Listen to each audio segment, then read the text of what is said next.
Okay, so for number 20, so we had extensive data collection. Quality control experts verified the true mean weight of a wrapped Starburst candy is 5.1 grams, as advertised on the package. So our HO, our assumption,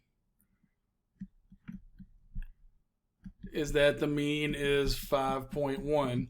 However, in class, we selected and weighed 8 wrapped Starburst candies and obtained a p-value of p equals 0.0003 and concluded the true mean weight is not as advertised. So what they were trying to prove in class is that the mean was actually not 5.1, and they proved it.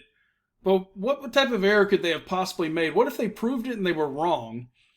Since we rejected HO and found convincing evidence for HA, we could have possibly made a type 1 error. And let me go back up to the errors and show you that. Because remember, a type 1 error is when you reject the null. You find convincing evidence, but you were wrong. Type 2 is when you fail to find convincing evidence, but you were wrong. So we couldn't have done a type 2 because we did find convincing evidence. So it had to be a type 1. Was the only possible error we could have made, because if we were wrong, we would have made a type 1 error, which means we found evidence that the candy had a different size, but it actually doesn't. So that's what I would write down here. So we could have possibly made a type 1 error. A type 1 error would mean we found convincing evidence. The true mean weight is different than advertised, but we were actually wrong and it's the same as advertised.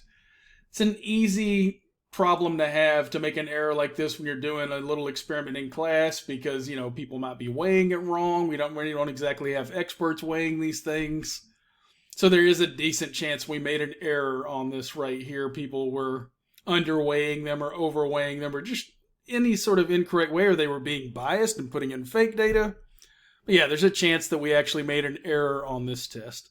So that is number 20 on our review.